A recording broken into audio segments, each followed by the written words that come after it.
Sai Krishna lockup death కేసులో నిందితుడు CI నాగరాజును Krishnalanka police స్టేషన్లో విచారించేందుకు సిట్ హైకోర్టు అనుమతినిచ్చింది.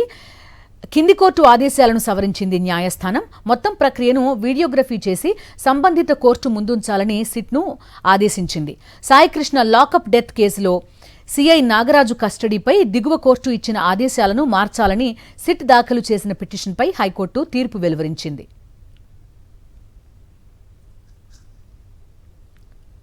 పూర్తి సమాచారం అందిస్తారు మా కరెస్పాండెంట్ అశోక్. అశోక్, చెప్పండి. దేశవ్యాప్తంగా సంచలనం సృష్టించిన కృష్ణలంక సాయి కృష్ణ లాకప్ డెత్ కు సంబంధించిన సిఐకి సంబంధించి కస్టడీ తీసుకోవాలని దాదాపు 12 రోజులు కస్టడీ తీసుకోవాలని పోలీసులు సిట్ ఒక పిటిషన్ దాఖలు చేసింది. అయితే విజయవాడ కోర్టు 7 రోజుల పాటు అనుమతించింది.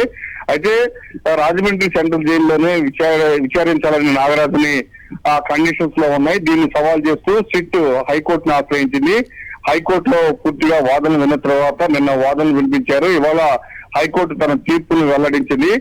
నాగరాజును కృష్ణలంక పోలీస్ స్టేషన్ లో విచారించుకునేందుకు మార్పు చేసింది. దీనికి సంబంధించిన సవరణలు కూడా మార్పులు కూడా చేసింది. అయితే మొత్తం ఏదైతే విచారణకు సంబంధించిన వీడియోలో మొత్తం ఫోటోగ్రఫీ చేసి సంబంధిత కోర్టులో సమర్పించాలని కూడా హైకోర్టు చాలా స్పష్టంగా ఆదేశాలు జారీ చేసింది. బిందు.